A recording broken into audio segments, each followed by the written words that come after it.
Welcome to the Convo Lounge, everybody. Happy Black History Month. You are joined by your co-host, Char Rochelle, Amir Anthony, Antonio Crow, and we have a special guest, Ato Biney.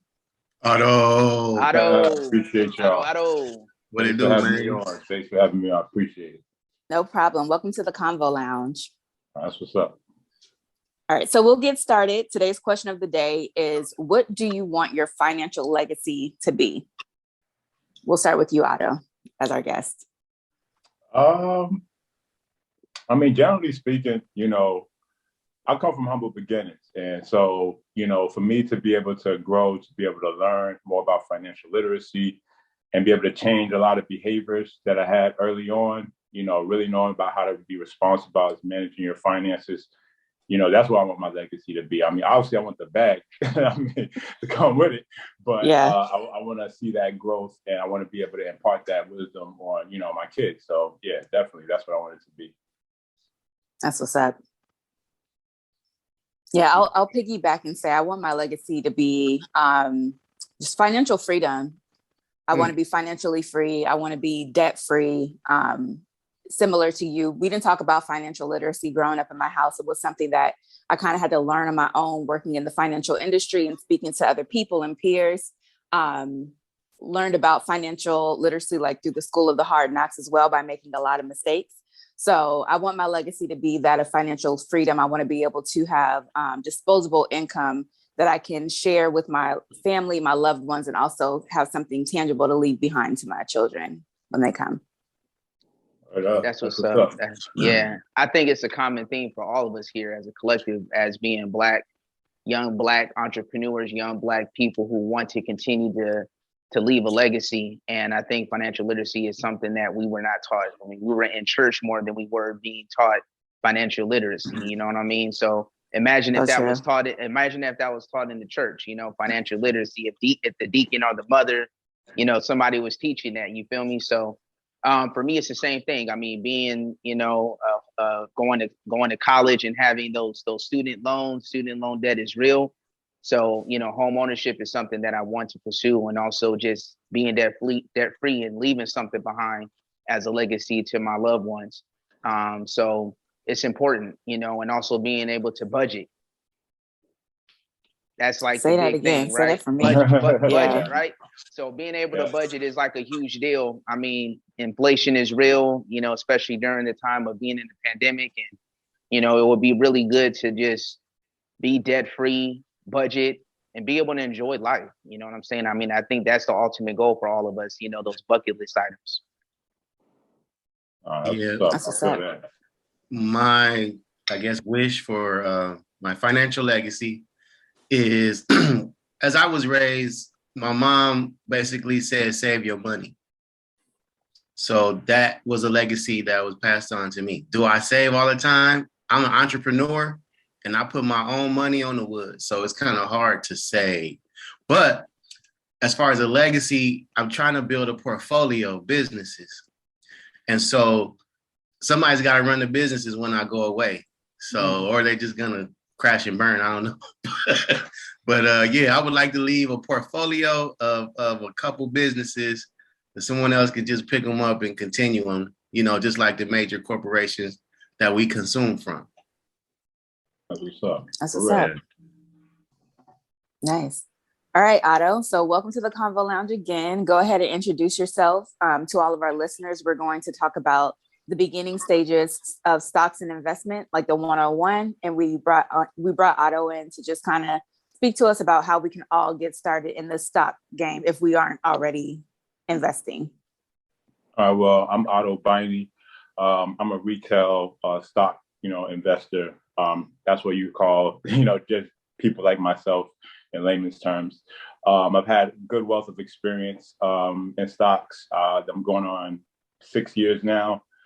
So I think that, I've learned a lot throughout my experience to be able to really speak to it, be able to try to, help other people who, didn't have that financial literacy, didn't have that information that was being passed on to them. Now that I've been able to obtain it, I feel like, I need to be doing my part as far as, letting people know what time it is out here. So, yeah. Reach one, teach one. That's what's up. I mean, like I said, like I've been in it for a while, and I actually think that you guys are having this conversation at a real opportune time, because for those investors that are in the market right now, it's kind of rocky, and these are the type of times where a lot of people don't want to experience. This is the type of time where they're like, that's the reason why I'm not in the market. You know what I'm saying? Yeah. But for those who are invested, for those that have that experience, this is an opportune time to get in the market, because you have a lot of equities that are underpriced and are low and affordable, good companies, good business models, but their prices are just down. So, hopefully, we can use this conversation for people to learn more, not just about stocks, but knowing how to have a contrarian perspective. Like when things are down, that's when you need to be opportunistic. That's when you need to really be scouting, doing your research, buying, as opposed to being fearful, So over time, people will get that, but it's definitely good to at least have a starting point and know at least how the market operates, where you can get in, and how to be able to build that portfolio. That's what's up. So you mentioned that you were brought up in humble beginnings. So how did you get into the stock game? Well, it's actually odd. I actually learned about stocks at work. So I had a colleague of mine who was just always fixated on it. And he would always just be asking me questions. And are you up on this? And, I'm like, what's up with this guy? You know what I'm saying? Because he was just so passionate about it. But I think I also learned it at a time where I'm thinking about my future. I was getting getting close to my mid-30s, and I'm like, you know what? I need to really start to think of, other avenues, other ways to be able to, generate money outside of just, the normal 9 to 5. And, I was thinking about, what does investing look like? You hear about it all the time. It's kind of like the catchphrase, but just to really know what that is about. And then, obviously, go out on a limb and start doing it. Okay. Yeah, that's what's up. That's what's up. So Otto, you said that you came from humble beginnings. As you were breaking it down, you got into the game a few years ago. When it comes to stocks, I think that it's kind of like, it's a little murky for a lot of us in the Black community, and also in other urban communities, right? Minority communities. So like for me, my first experience was years back, doing e-trading, e-stocks. So I'm trying to think of the name of the company, but it was like an e-stock company that we did in elementary school. We were learning how to trade and how to look into certain things. And my dad would always say, you need to buy Coca-Cola stock. You need to buy this stock. But what, in your opinion, is a good stock to invest in as a starter or a beginner into this arena? All right. Well, first and foremost, I'm not a licensed advisor, so okay. I always have to put that disclaimer out there. Yeah. And that's just, normal standard practice. Right. But, I think you should focus on stocks that, focus on innovation, stocks that are, or companies that are bringing something new to the table. And you kind of have to be a visionary. If you want me to give you an example, everybody uses Apple, whether it's the MacBook, whether it's the iPhone. Before the iPhone, you had the iPod, so you've been vested in some of these companies for a good period of your life, whether you realize it or not. You're probably faithful to that brand, and it'll probably take a lot for somebody to move you away from that brand. So, focus on companies that have good business models, obviously provide, either products or services that have great utility. And, with Apple, they've always been on top of it. Each time they, update the iPhone, it always has all these different, whether it's, the cameras being better, because, everybody loves taking pictures. Yeah. But, just all the different offerings that, it has, whether it's the apps or, the different technologies that they're offering, it's worth, thinking about. If you consume it regularly, you've been consuming it daily, whether it's you just having a phone or whether it's using the music or you buying stuff on the App Store or Apple, what I mean? So it's you might as well just, if you're going to put that much time and effort into it in your life, you might as well consider investing in the actual product. That's true. That's true. And you know what? we become owners when we invest in these products, right? And the actual stocks that pay dividends, you know, are the ones that we should be like scouting. But the thing is, it's gonna take more than $100, more than $1,000. We got to keep investing. How do you feel about that? Because we continuously have to invest, correct? Yeah. So, you know, for anybody that gets into stocks, you know, first and foremost, you know, you need to know where you are from a mental standpoint. You know, what's your temperament? You know, your level of emotional intelligence, and that obviously goes, you know, a long way. But realistically speaking, you know, if you're going to get into stocks, like you said, it's a continual process. You know, you need to invest regularly on intervals. So like monthly, you know, starting off, just say, you know, I'm going to take $300 and every month I'm going to focus on buying, you know, adding to my portfolio. Mm. And there's plenty of good stocks out there. I mean, you got Apple, Nike, McDonald's, Amazon. You don't even have to buy a whole share. You can buy fractional shares, you know? So the way the market is now, it's making it very convenient for you to get in. But, you know, the reality is you still need to do your due diligence. You need to know about the companies you're investing in because, you know, nothing's guaranteed. So, you know, you have to kind of rely on, you know, just your own understanding. And, you know, there's a lot of information out there. So if you take advantage of it, you know, you should be able to equip yourself to make good decisions. That's what's so is it good? Is it safe to say, Otto, so like for me, I'm a avid, you know, weekend golfer. You know, I like the leisure activities. So one of the things that I had invested in recently is like the new trend of leisure golf, like Top Golf, right? Like that type of branding. So there's this company that I have invested in, and they're planning to expand onto the West Coast areas, right? So I was like, for me, I was like, okay, you know, I like golf. I like leisure golf. I like Top Golf. I've been to the one in Vegas. I said, oh, you know what? Let me invest in it. You know, same thing with Apple. Their shares are a little higher, but the one that I had invested in, it was actually like, okay, I can see myself investing in it. So I guess my question is it safe to do that when you're like interested in something and you have a love for something, whether it's technology, whether it's a brand, and if it's a low buy-in, is it something that you should invest in? Yeah, I mean, I think that obviously, you know, you want to focus on things that are affordable. You know, like if you're spending all your money to get like 1 or 2 shares and you can't really accrue them the way you want, you know, it becomes a real slow grind.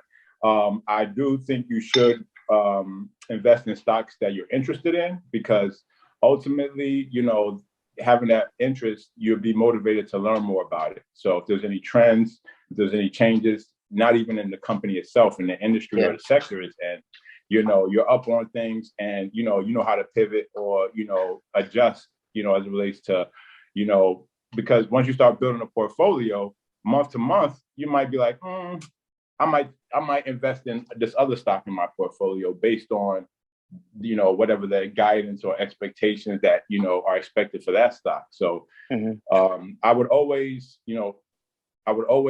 advise, you know, invest in things that you know, that you understand, that you can speak to.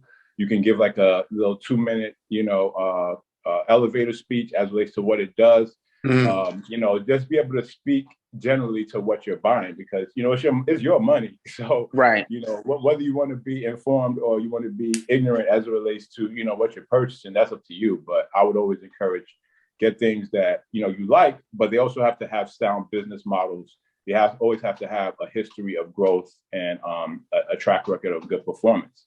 I mean, you know, you can buy things that you like and from a business standpoint, you know, they could be worthless or, you know, needs to say they might not be running efficiently, you know, so that's what I would say. Okay. That's what's up. So I got go ahead, Shar. Oh, no, I was going to say, I think that we've always, or I can speak for myself to say, like, I was raised thinking that the stock market and the stock game was like a white man sport. Why do you think that some African Americans or I don't like to use the words minorities, people of color are apprehensive or reluctant to go into the stock market? I mean, we have to keep it a buck. I mean, people. That's what we're here for. It's hard to get us to vote. I mean, we have a history of distrust and the governance in this country, the policies of this country.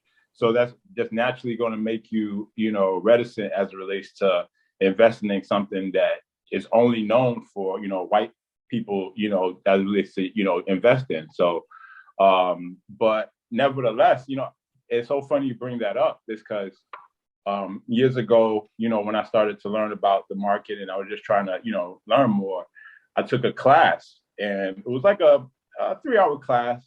But the funny part is there was none but other white people in there, and they were a lot younger than me, and that scenario just like it crystallized for me that, you don't know what you don't know, Right. And and it let me know, like, wow, they're being exposed to information and things as relates to financial literacy, financial growth, money management that we're not exposed to. So that in itself, like, let me know, like, all right, hey, that's what they were up on. I need to be up on it too, So that's what it is. But yeah, it is typically known for, a lot of minorities, a lot of African Americans, very wary of the stock market. And I would say for good reason, to a certain extent, but you can't let that hinder you as it relates to, your financial growth. You got to learn it and, apply the knowledge, Yeah, I like that. And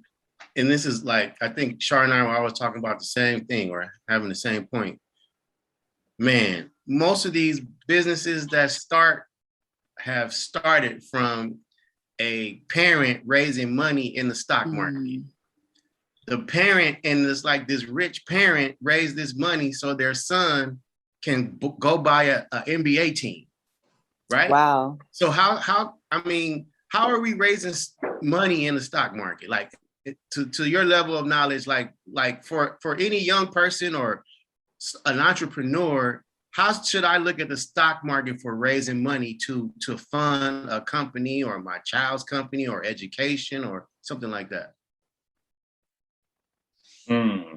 Well, I mean, I only look at stocks from a personal standpoint, like, what I'm trying to do with my own financial future.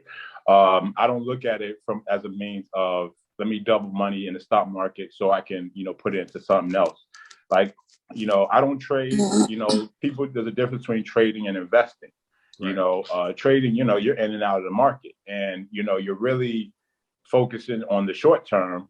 And everybody who's been in the market for a good while knows that, the short term is very unpredictable. So you're kind of rolling the dice. But, over the long term, there's a history of, certified, growth, just economic growth in this country. The S&P 500, it averages probably like 10 to 11% a year. Whereas if you put your money in a bank account, you're not even getting a percentage, unless you're in a credit union or, So, like I said, I don't look at doubling money in the stock market to finance, other things. I'm more focused on, thinking about the long term, just keep putting in money regularly through intervals. And, maybe my 9 to 5, I save some money and put in, other ventures that I might be interested in. But the stock market is strictly, for me, it's always just a long-term game. Yeah. Yeah, that's real talk. And, and I like what Shar was talking about just now, of it being a dominating white man sport. And you saw that it's like stock market is almost like that pastime, like baseball, right? And you look at perfect movie is Wolf of Wall Street. Mm-hmm. And you see what happened in Wolf of Wall Street. You saw what happened in another movie with Michael Douglas back in the day. I think it was called Wall Street or something like. Is it Wall Street? I know the movie, but I can't think of it right now. I can't think of the title. Yeah, and he said greed is good, right? So when you look at it from from what Shar was saying about for people of color and for other groups, what is your thoughts on penny stock? Because I feel like that is it's like a hot commodity sometimes, but it's like, what is your thoughts on penny stock? I mean, I have a penny stock. I actually have two. Okay. In my portfolio. I personally don't push penny stocks. I mean, look, you pay for what you get, you know. Yeah. So if it's penny stock is not of much relative value, doesn't mean that, you know, the business or the company that is behind it that's offering it doesn't mean it can't grow. But, you know, those are the stocks where, you know, you're really kind of rolling the dice, you know. But that being said, it's always good to have maybe a penny stock or two that if you think that they're about to bring something innovative to the table and, you know, other people don't know about it yet, you know, or, you know, then it might be worth, you know, putting, you know, something in there, you know, buying a couple of shares here and there. But I would really advise that being a small portion of your portfolio. You really need to focus on stocks that are proven, have a history of growth, you know, the brand is solidified, you know, and, you know, that is known for having loyalty as relates to their consumer base. So, you know, when you focus on those stocks, then, you know, everything's transparent. These penny stocks, you don't even know a lot about what's going on, or, you know, if they're even going to make it because of the financing, or, you know, there's a lot of things that you got to take into consideration with penny stocks. So I wouldn't say totally avoid them, but they should be a small portion of your portfolio. Okay. That's what's up. Yeah. The Wolf of Wall Street is one of my favorite movies, man. Oh, it's a good movie. It's a classic, and the other movie is Wall Street with Michael Douglas. That's a classic. But Wolf of Wall Street, yeah, that was the fact that he was able to get away with all that at that time, and it was a lot of inside trading and a lot of, you know, things that were happening. But like I said, you know, it's dominated by, you know, white men, the culture, everything that takes place. So what is a good start for those who are looking to learn more about stocks? What do you recommend? You know, is it reading, you know, certain books? Is it watching some of the trends you see on like certain news channels like CNBC or Bloomberg, or picking up a newspaper? I know that's old school for some of our listeners that are in the Generation Z. But what do you recommend as someone who's like trying to get 101 education on stocks? Well, I definitely agree. You know, a lot of the outlets like Bloomberg, CNBC, Fox Business, like they definitely obviously do a lot of coverage. And if you're just learning, you're just trying to get into the game, you know, it's probably good for you to get an understanding of certain terminology, certain things that you need to be aware of when they talk about inflation, interest rates, economic growth, you know, certain things that people may not generally follow or care about. It's probably good to, you know, follow those outlets. I would also say Investopedia. Investopedia like has a wealth of information, like anything you need to know as it relates to investing. You know, you can go to Investopedia. I mean, and like I said, you know, Yahoo Finance. You know, what I suggest is if you're really focused on getting in the game, you know, you can download app. It doesn't have to be Yahoo Finance. There's definitely, you know, other apps, but, you know, download it, you know, and if you have an idea of some companies you're interested in, you know, you can choose them. And once you have it locked in, you know, you'll see articles and news particular to those stocks that will be available to you. You just have to discern between each of those articles as to what you want to read, what you want to follow. But, you know, there's a wealth of information out there. So, you know, the normal outlets, you know, Yahoo Finance, you know, there's other business apps out there. They have lots of information out there to get your feet wet and know where to get started. Okay. In addition to that, like, who are some of your mentors or the people you look up in the financial world? I mean, to be honest, like, it may sound, I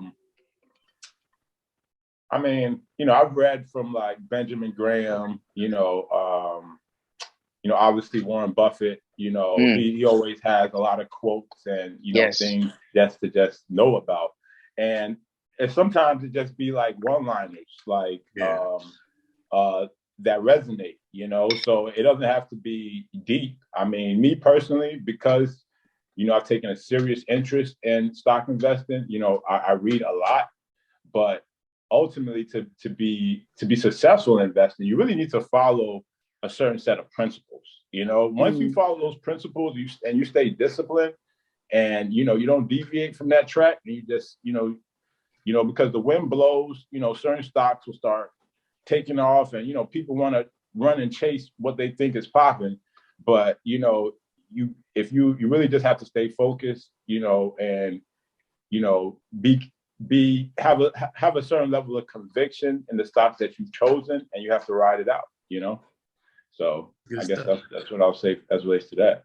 Yeah, I would say you seem like a self-starter, like a self-learner, self-taught, and that's empowering, because a lot of people, sometimes they need a push, but for those that are able to do it on their own, that's even more empowering, because sometimes you have to do that. Sometimes you have to pick up the book yourself to learn instead of sitting in the classroom.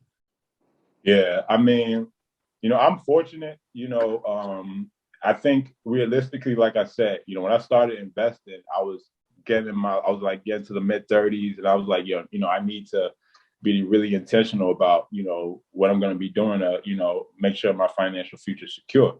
So, you know, once I knew that, all right, it's going to be stocks, you know what I'm saying? Like, you know, I just kept on it. And, you know, you're talking about, you're playing with your own money. So there's no reason to slack when you're investing your own money, you know? And you could do yourself a lot better than some of these stockbrokers and other people that people pay, you know, like they just kind of go through the motions. None of them are really beating the market, you know what I'm saying? But, you know, people don't know that. But because they don't have the interest of learning themselves, or, you know, they don't have that motivation, they'll rather outsource it to somebody. And that's fine. I mean, as when you know that about yourself, at least, you know that, all right, this is not something I want to, you know, spend time on. I'd rather pay a stockbroker to do it. That's fine. But when you know it yourself, you know, you maximize your time. You know, nobody's going to swindle you, you know, like, you know, you can really, you know, have ownership over, you know, what you're trying to do as far as investing. So. That's what's up. Otto, are there any books that you read that have impacted your life and your views on stocks that you can recommend to our listeners? The Intelligent Investor. That's a real good book. How to Make Money in Stocks. That's like William O'Neill, who wrote that book. And I mean, like, I've lived on like Investopedia and a lot of these platforms. So, you know, obviously the general, like the Bloombergs and things like that. But those two books, I mean, they're kind of dense at times. So I wouldn't say that they're necessarily easy reads. But, you know, if you're willing to take the time to, you know, go through it, a lot of the stuff will eventually become intuitive, and you'll start to learn it. And, you know, and that's just the way the mind works, you know, like it may seem foreign, but, you know, once you start getting into stocks, you learn the terminology, a lot of the things that, you know, kind of go on, you know, you get more comfortable, you know. That's what's up. And you also spoke about having emotional intelligence and making sure that people have the right behaviors. What are some of the mindset changes that our listeners can adapt to get into the stock game, financial literacy, savings, and investing? What would you say like the core pillars are behavior wise? You got to have some self-restraint, you know, like, especially for African Americans, you know, we like to enjoy life, you know, and we have that YOLO mentality. But, you know, the reality is, if you have that YOLO mentality, that's cool. You could do, you know, you can live your life how you want. But, you know, if you're going to come up old and, you know, wondering, you know, how'd you get here? And, you know, your future is not secure. So I definitely think having self-restraint, discipline, like I said, with stocks, it's really about figuring out what you're committed to invest monthly and just stick with it, you know? And, you know, if you have that discipline, you have that restraint, and as your portfolio grows, you'll realize having that discipline and restraint really becomes easier, because you start seeing your portfolio growing. And instead of spending money doing X, Y, Z, you're like, nah, I'm going to buy more of this stock because this stock's going to the moon. You know what I'm saying? So, so eventually it really, it's a slow grind in the beginning, but like over time, as you learn, you get more comfortable, and, you know, your habits, your personal habits, some of your lifestyle habits will change when you really know like you have ownership over your financial future. You're like seeing results. And, if you're investing in quality companies, you'll see the results. So and once you start seeing those results, you start really having the conviction, and then that's where you start pivoting from doing XYZ or buying XYZ to buying something that is going to really help you secure financial freedom. So I got on the late freight with some dividend stocks, and when I seen that they started paying, like after a while of being an investor, and I started getting the notification of the payment, it's almost like in music getting a royalty check. You know what I'm saying? Yeah, exactly. And the power behind receipt, right? It's in the power behind receiving those dividends. It kind of encourages you to put more money into it. You know what I mean? Because the more you invest for dividend stocks, the more you get back. So I do appreciate. I definitely agree. I mean, if you invest in good dividend stocks, it's almost like a fixed stream of income. Honestly, like when those dividends pay out, you can anticipate normally getting that, and that's a good way to invest. So yeah, I definitely encourage investing in stocks that pay dividends 100%. Yeah. So I know you talked about your beginnings. What is your long term? Do you see yourself going all in to teach other African Americans and other people of color your knowledge and sharing that good wealth? Because I think we need more individuals like yourself, Ato, that are doing what you're doing, and it's a lot of great insight. Yeah, I mean, honestly, that's kind of where I'm going right now. I've been doing it for a while. I've gotten to a level of comfortability where I can speak to it, and I can speak freely because it's really based on my own experiences. I've seen the highs, I've seen the lows. You know what I'm saying? So I can really bring a real practical perspective to it, and it's not as hard as people think. I noticed that you guys obviously have some experience in it, but it's not hard. So it's just that you gotta be able to encourage people to be willing to learn. That's really what it is, and to be willing to kind of let go of that distrust. I'm not saying that everything's going to be peachy, because you can invest in a company and they go through ebbs and flows and downturns as well. But that's anything in life, to be very frank. You know what I'm saying? So but I definitely want to pivot to be able to teach others, especially African Americans, to be able to start early. Because I was told you about that class I was in. I was the only Black dude in there, and I was the oldest. You know what I'm saying? And I'm looking around like, okay, you know what I'm saying? So so to be able to obviously position others to be able to get their feet wet earlier, and not have to be in my position. I mean, I'm grateful that I had that experience because it gave me perspective. But ideally, we shouldn't be getting the stock market late. We should be in early. And it's just really about teaching our kids to kind of that kind of get away from that YOLO mentality and stacks and this and that, and really think, be more intentional. And it's hard, but it's a fruitful journey. So it's worth going through it, even though it takes time.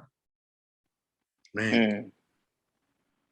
Oh yeah, most definitely. And it does take time. And I think that's the thing too about us in the Black community. We tend to not be as patient when it comes to our funds, when it comes to our money. And we have to learn how to be patient when it comes to that. And I think that's kind of you mentioned the ebbs and flows and the knowledge and retaining that knowledge. It is really helpful that I think this generation, we hand that information down. But I think I encourage a lot of our young listeners and all of our listeners to just give a look into these things, see what's out there. I mean, we have plenty of time to look into it. And you see a lot of these influencers that are on social media who may portray themselves to be doing as such. But I think sometimes you can't get caught up into the fabulous life that they're portraying, and just take time to read the articles, to to look at what the Warren Buffetts are doing. Like I've seen Warren Buffett one time. I was watching the Bill Gates documentary on Netflix, and this dude eats at McDonald's still. Like he literally eats at McDonald's, right? Like he'll get a McMuffin. His wife will give him the exact change, and he would eat McDonald's. He's not eating a steak dinner at Ruth Chris or Mastro's. He's not spending all these, all this money. He's a man who has billions of dollars, but does not live $1 billion lifestyle. Yeah, like keep in mind, he probably got a lot of McDonald's stock though. Oh no, most definitely. He has McDonald's stock and he has stock in See's Candies because he loves chocolate. So I give him credit for that. Yeah, and shout out to See's Candy. But he's doing what he loves, but he doesn't live the life that he portrays or what we know him as, right? And I think that's really important for our community. Yeah, go ahead. Go ahead. No, I mean, I definitely agree. I mean, we're really, we usually, the way we focus when it comes to money, realistically, a lot of our disposable income goes to things that don't appreciate. They always appreciate, whether it's J's, whether it's, whatever it may be, cars, rims, fashion, and it's cool. Like I said, it's cool to have that stuff, as long as in the background, you also doing things to secure your financial future. So I'm not telling you to be a square and not live life. You know what I'm saying? Right.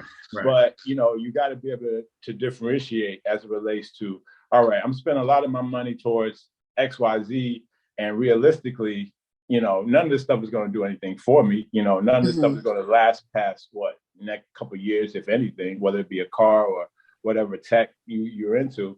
But hey, let me just purchase some stock over here, follow it. And, you're still living your life. You're still doing the things you like to enjoy, but you're still being responsible and you're doing the things that you need to do in the background to be able to, make sure your future's secure. So. Yeah. And in securing our future, it's like, as consumers, like we've been saying, and I think I say it probably every episode, like we consume things and stuff instead of investing it, right? Yeah. So the things and stuff never really repay us outside of a compliment, right? That's about the most type of dividend we're gonna get on the fly clothes or car is a compliment, but it's hitting our pockets, taxing our pockets every month. And it's amazing, like Amir was saying, Buffett, or was it Buffett, correct? Yeah. Man, I think he purchased like a $300,000 home. He's still in that house. He's still living in that house, right? Yeah. And his vehicle, his vehicle even also, of course, it probably has a lot of equity and whatnot, and his vehicle was an older vehicle. But even the owner of Facebook, like his get up was a t-shirt, some jeans, and probably some New Balance, right? I mean, how much that t-shirt costs? You know what I mean? The New Balance probably, right? But that's just the mindset of a lot of people today is like, like Otto was saying, like it's okay to ball out. It's okay to have the rims, whatever. But also our mindset needs to be on these streams of income and the stock market, because everything, I feel like if the stock market crash, people have a bad day. What happens when the stock market crash in our society? People commit suicide. Yeah. It's pretty nasty. It's pretty nasty. Yeah, the stock market has a place, and I think the earlier we get involved in it, you know what I mean, the better off we are as far as like just having that knowledge. I agree. And as people of color, I think the one proven track record that we have is that we are resilient people, and our non-melanated counterparts aren't the most resilient, which is why they are committing suicide. I think that we have the power, whether we exercise it or not, to stay, to wait, to be patient. I think we just need to take that energy and put it in the right source or the right resources. Yeah. Oh, absolutely. It's mindset. It all comes down to mindset, and it all comes down to ignoring the trends and ignoring the things that our counterparts in our community do. and not looking for fast money, looking for money that with the long game. I think the long game is always the term that we as Black folk need to focus on.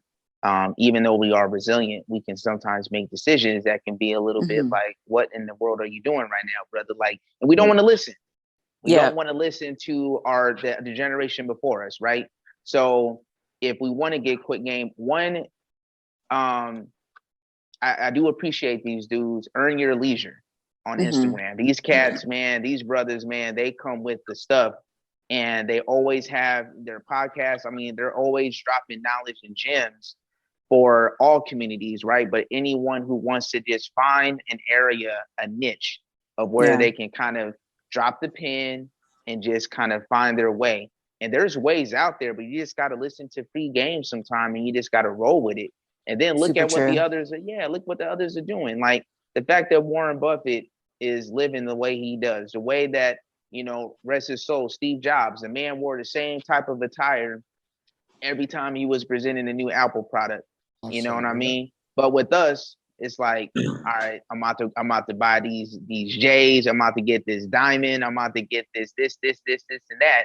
And it's like, it's going to depreciate as soon as you put it around your neck, on your feet, on your back. But you know what? Like, this annoys me. Like, as a youngster, you know, I think I was raised to go to college and get a good job, right? I think when my brother was in school, they had trades in school. So can you imagine learning a trade? I think if you have a trade under your belt, you don't get your salary is not minimum wage. If you have a high school diploma, the only thing you can attract is a minimum wage job.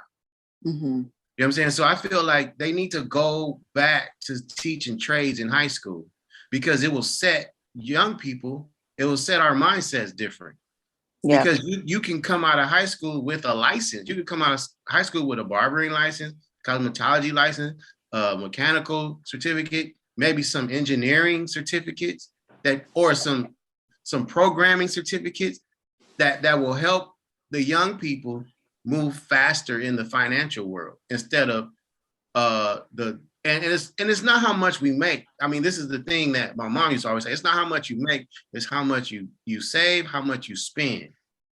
So, you know what I mean? And I'm always reminded of that too. So, but I just feel like the secondary education should go back to teaching trades to the young people. Yeah. But and teaching people. Oh, I'm sorry. Go ahead. No, sorry too, because I talk a lot. I'm sorry, but at the same time, we're in the internet stage, and these Gen X's or whatever they don't need that now, because they're making money on Instagram. So maybe I'm, you know, the elderly talking in this sense, but I think more empowering of youth to make money, you know, to have financial knowledge sooner is very important. Yeah, I agree. So yes, we do have a lot of influencers who are making quick money, but that's not sustainable, nor are they going to last, because like most trends, they fade away. But we see something as stable as, and I use the word stable with air quotes, stable as the stock market that's been around for years and generations to come, that we should be investing our money in. We need to be teaching our youth and also learning for ourselves how to make our money work for us. Yeah. No, 100%. Yeah, no doubt with that. Yeah, I mean, it's just an interesting time that we're living in. And I think that's why I appreciate having you on, Ato, because I think that one thing the pandemic has taught us is to find our way, and also look into things that can help us, you know, create a way, right? And then hand that down to individuals as well. So whether it's free game or something you got to purchase, you know, whether it be a book or, downloading a particular podcast, I think all of this information is given to allow us to flow. And then if you're not taking advantage of it, then it's kind of like, well, you know, it's been out here, right? So I think we just got to find our way. And like, I appreciate the fact that I've have, you know, certain circles of friends where they're shooting you emails or text messages about budgeting, right? If you save, you know, a certain amount of money per day or per month, it can, you know, take it, you know, when the percentages and if you save it, you know, the interest will go up, and then you have a certain amount of money 20, 30 years from now, and then you don't have to rely on the retirement that you invest in through your company, right? We spoke to people that are in the life insurance arena, individuals who are a part of legacy planning, legacy building. But I think we also got to consider, budgeting is so important. Like I just got an alert earlier, getting something in my account. I'm like, all right, I got this amount of money. What am I going to do with it? And what am I not going to do with it? And I think, is it safe to say it's important for us to have goals, right? When it comes to our spending habits, Absolutely. One app that I use, and I actually need to revisit it, is mint.com. It's a really good app. It allows you to budget your spending, I like to eat and I like to cook. And I tend to have my money spent on those two areas. Not so much where all my money goes. Yeah, I swear to God, nothing, I can't show for my money because I eat it. Hey, you gotta eat. Like it doesn't even go to my closet. It's just like, ooh, good food. A brother be grubbing, y'all, cooking and grubbing, and that's what I love to do. And it's also like a space for me to kind of just like let go of what took place the day of, or so like being that it's a weekend where I can like kind of lay the usual stuff down. It's like another area I like to have fun. So I'm glad that I have leisure activities, but I'm like, okay, I need to step it up a little bit in 2022. Mm-hmm. So what do you think is a good start for our listeners? Do you feel like it's a budgeting app? Do you feel like it's talking to your local bank or financial, planner, or having an advisor? Is it a credit union that you should look into? What do you think is a good start for some of our listeners? All right. Well, I'm probably a better person to speak to as it relates to investing as opposed to just general money management. And I got good money management skills, but I don't think I've thought critically as it relates to like what resources to make people budget better or to be more conscientious as it relates to how they spend their money. I do think that, what you mentioned earlier, like EYL, what those dudes are doing over there with Earn Your Leisure, that's a good platform because you got Black and brown people that are teaching you financial literacy, and more, people, we need to see people that look like us, because sometimes, you're willing to give them more of a shot just because we can relate, So, but I definitely think, platforms like that, obviously I've heard about Mint. I'm not too into like how it operates, but I've heard good things as it relates to money management and helping you save. So obviously any platform or app that, can help you be more conscientious and is more detailed. I think a lot of people spend money, but they don't really track how they spend money. Mm-hmm. So like, when you get those financial statements, do you really review your financial statements? Do you see, because sometimes if you really look, you might find something that like, how did this get here? Or, but a lot of people don't really analyze, their spending habits, and therefore they can't make any real changes because, they haven't really given it a good look or really thought through it, Yeah, real talk. I would say Uber Eats will eat up a lot of your financial savings. For real. Oh, that hit me in the heart. I'm sorry, but I literally had to. So 2019 is when I had to cut my come to Jesus moment with Uber and Uber Eats, because I did a year reconcile. Like what is it? Reconciled my spending for that year, and I saw where my money went, and it was just like, whoa. Right. Well, mind you, here's the bad part about Uber, and I'm telling them myself, I'm just being transparent.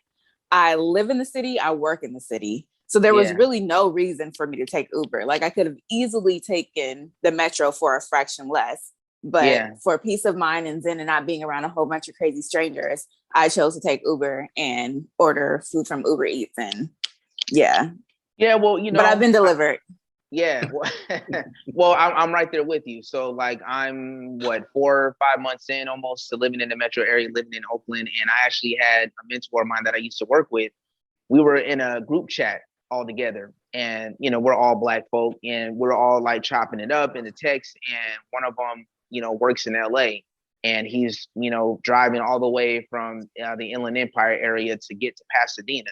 And, he could be saving thousands of dollars if he, decided not to use, his car to get to work due to inflation and gas prices. Same thing for me up here. And she said, she reached out and said, Amir, I did calculations.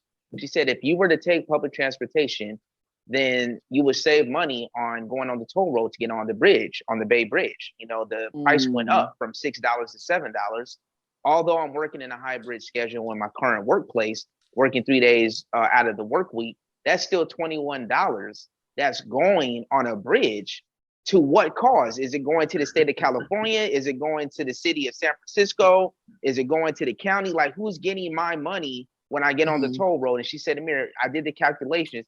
You can be saving a certain amount of thousands of dollars if you decided just to use the BART. Even though the BART, to your point, Cheryl, with Metro, the BART is I've heard some horror stories about getting on the BART. Oh, yeah. Those that use the BART. But I'm just saying, like, if I were to use that and not hop in my car, that's $21 that I can be saving a week. Adding that towards in a month, I mean, we're talking, what is that? $84 right there. That can be saved in a month. Yeah. You feel me? So it's just like, she told me that, and I was like, damn, I didn't even think about that. And that's not even throwing in the price of gas, right? Even though my drive is 10 miles, I'm still giving someone $7 to get on the toll road.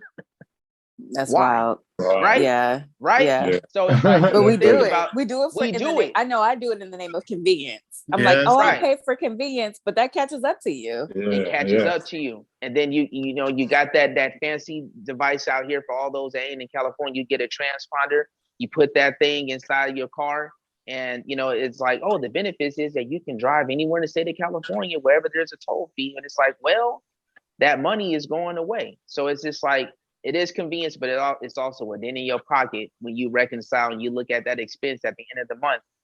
Your transportation portion has gone up, and that's not even taken away if you got to take care of auto repairs and X, Y, and Z. So it's just like, I'm like, really, when she told me that, I was like, damn, I think I might have to consider. And my employer pays for the public transportation if I were to do it. Oh, wow. They give you like they give you $100 stipend a month. Subsidy, Yeah. So I'm like, if I take the $84 that I'm paying a month out of my own pocket, but my employer will give me the $100, it's actually a benefit in my end. So I'm like, I'm thinking about considering it, given the fact that brother got some plans for the summertime. I'm trying to get out the country. You know what I'm saying? There you go. No, I mean, to be honest, it still goes along the same lines, having self-restraint and discipline. I mean, like, it may be more of a convenience to just hop in a car and, you can move in and out. And that's an added convenience. So obviously that's what you're paying for. But in the larger scheme of things, like, you're doing yourself a disservice, because especially when you're saying like your employer can offers you, means or subsidizes basically your transportation costs. I mean, that's free money, so it's just like really coming back down to having self-restraint, discipline. Sometimes you can't have the frills and everything, but you just got to know you're working towards something bigger. That's it. Mm-hmm. True. Yeah, for real. It's been a good conversation. It has been. So, Otto, we appreciate all the gems that you dropped. Can you just, one more time, you threw out a few books and a few recommendations out there for our listeners. Can you just shout those out one more time? Yeah, I mean, like I said, The Intelligent Investor by Benjamin Graham. Even I think Warren Buffett even did the foreword for that book. That was his mentor. And then How to Make Money in Stocks. And, like I said, some of the stuff is dense. So I don't want to give the illusion that, it's just going to be easy read. But, as you gradually start to immerse yourself and read on stocks and about the companies, you're interested in. I mean, there's a lot of 5-minute tutorials. You can go to Khan Academy. You can go to YouTube, get, just tutorials as relates to how the stock market works, the ins and outs, the nuances here and there. But yeah, I mean, those books, staying up on, like I said, Yahoo Finance. If you open a brokerage account and you get like E-Trade or whatever, You'll be able to access news on those platforms. So, and then CNBC, like you may not know it, but you know, you got to watch it, and certain things will gradually become familiar to you. You get more comfortable in not just knowing it, but then speaking to it. And, you know, it's just wash, rinse, repeat, you know, same thing. Yeah. You know? Basically, I mean, if you can watch Sports Center 24 hours a day, you can definitely watch CNBC and listen to what is it, Kramer? Is that his name? Yeah, just Jim Kramer, yeah. Jim Kramer, yeah. Shout out to Jim Kramer. My man be active too. He be on a good one. He's like Stephen A. Smith of finances and investment. And the reality is, I just want to add one thing, is that first and foremost, like I said, emotional intelligence, temperament, you kind of need to know yourself, you know, because I want to say the stock market's for everybody, you know. If you're compulsive, if you have, you know, if once you start, because you start seeing some money, if you're investing in quality companies, you might see some money, but then, you know, are you the type of person that want to just pull out, or you're afraid you're going to lose it, you know? So, and you have to really be investing in the long term. If you're investing in the long term and next month or 2 months from now, your stocks are down and you're worried about it, then you're not investing in the long term, because if you were, you would know that this is a blip and I'm really thinking years out. So I shouldn't be preoccupied or focused as relates to what's today's share price.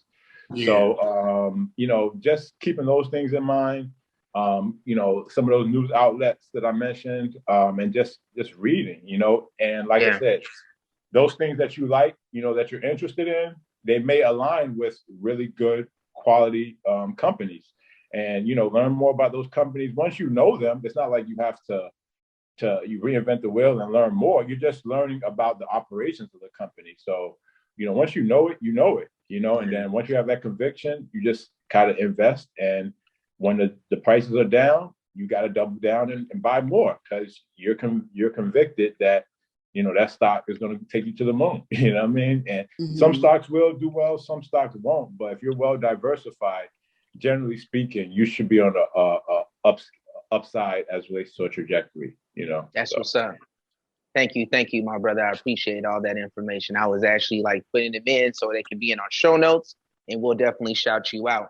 All right, so this is the part of the show where we do what was called our sound off. You know, and this is basically an opportunity for you to sound off on anything that's currently trending, current events. I mean, you dropped a lot of knowledge of a lot of the tips and tricks that you're doing within the investments area. So we'll give it to you as our guest, and then the rest of us will sound off on what is going on. All right. I mean, you know, outside here, so I mean, you know, it's the weekend. I'm just chilling. It's All-Star weekend. So, you know, just gonna enjoy the game and, you know, see some of the highlights.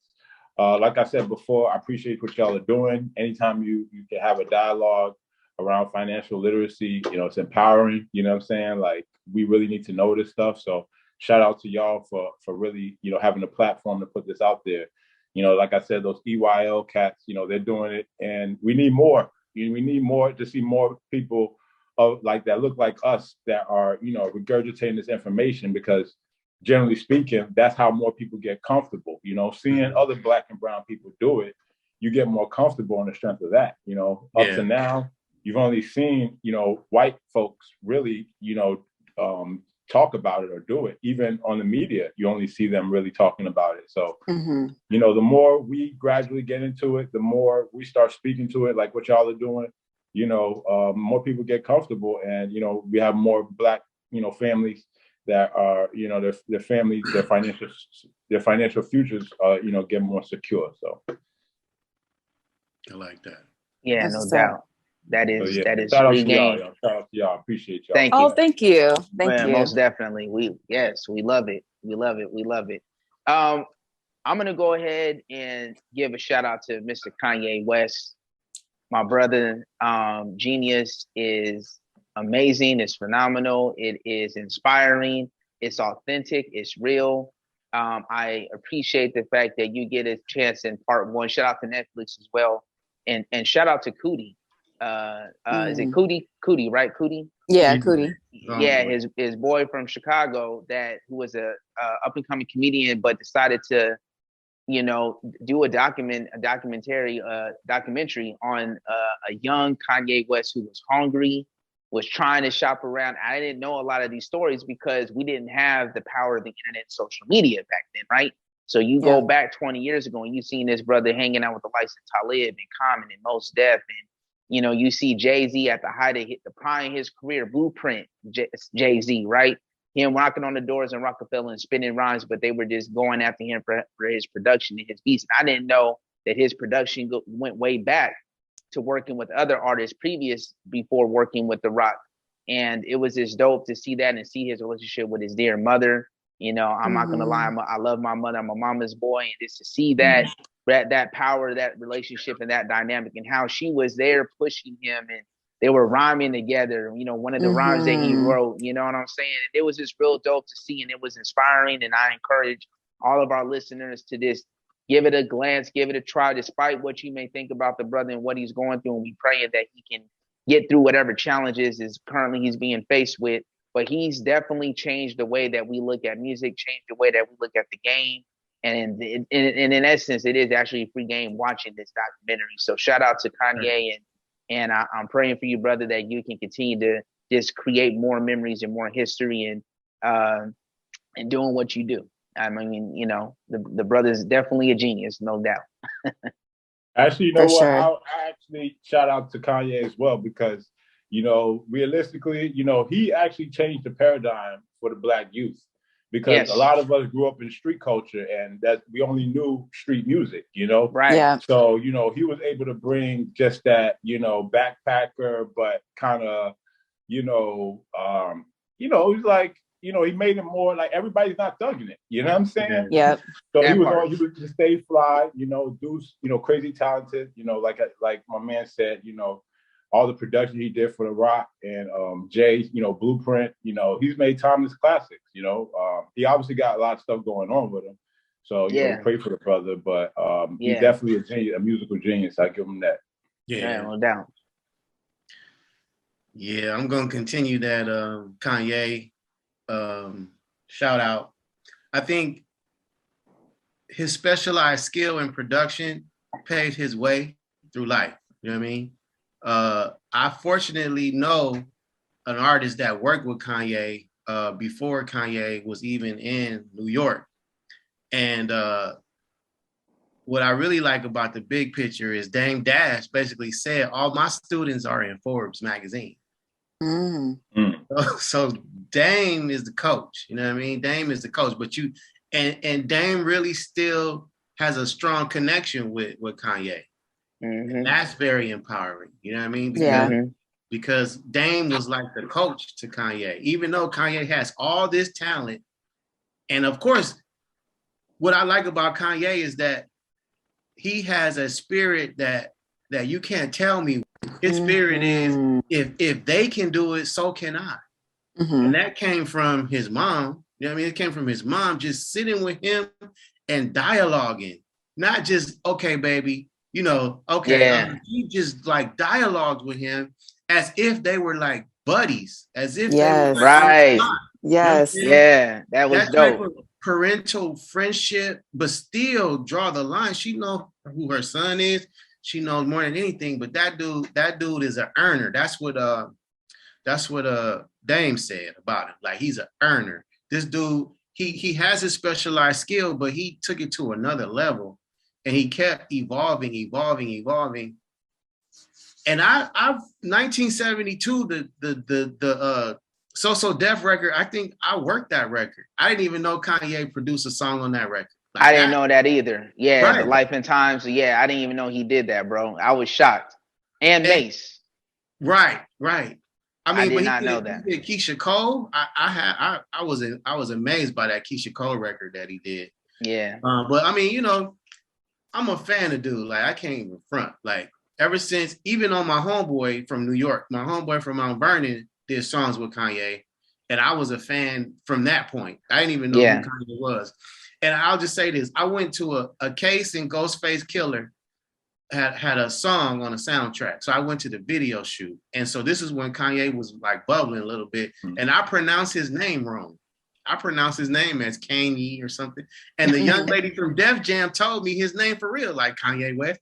I was like, oh, so yeah. Yeah, like, you saw that in the film too. Exactly. Cayenne. Cayenne. The first time, but honestly, the first time Cane. you see that, you don't know, you didn't know it was pronounced Kanye. You know what I mean? Yeah, and you get a chance to see his funny, his hilarious side too. Like it was dope. I'm looking forward to the rest of what's about to drop every week. Shout out to him for doing that. Wait, was just one more. Fucking DMX wanted free beats. Yeah. Wow. That was wild. Not surprised. Not surprised, by the way. And he was like, that is what's not gonna happen. Yeah, right. Yeah. Yeah, that's real talk. That was dope. No, I love the personal conviction that Kanye has. I think there's one thing to have a talent in an artistry, and there's another thing to fully believe in yourself and in your product and in your personal brand, and to sell it to a point where if nobody else believes in you, you believe in yourself until other people believe in you. And I think that what I took away from the documentary was not only his drive, but again, just like his personal conviction of knowing that he had a talent and art, a gift that nobody else had. And just to see the manifestation of everything he spoke in that documentary now manifest and come to fruition, it literally brought me chills, because we never see the come up, right?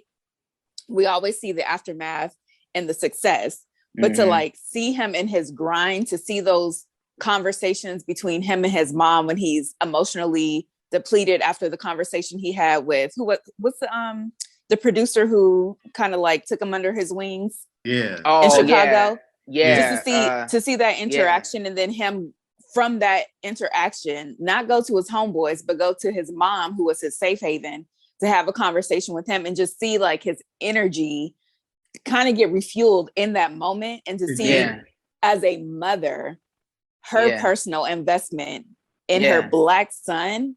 I think if nothing else, to moms, like, believe in your kids' dreams, regardless of how far-fetched they sound, like, believe in them, speak life into them. That's the role of a mom, to like really nurture. I think most moms who have children in entertainment try to talk them down and go into like the, do what's safe, get a job, get a 401k, retire, et cetera, et cetera.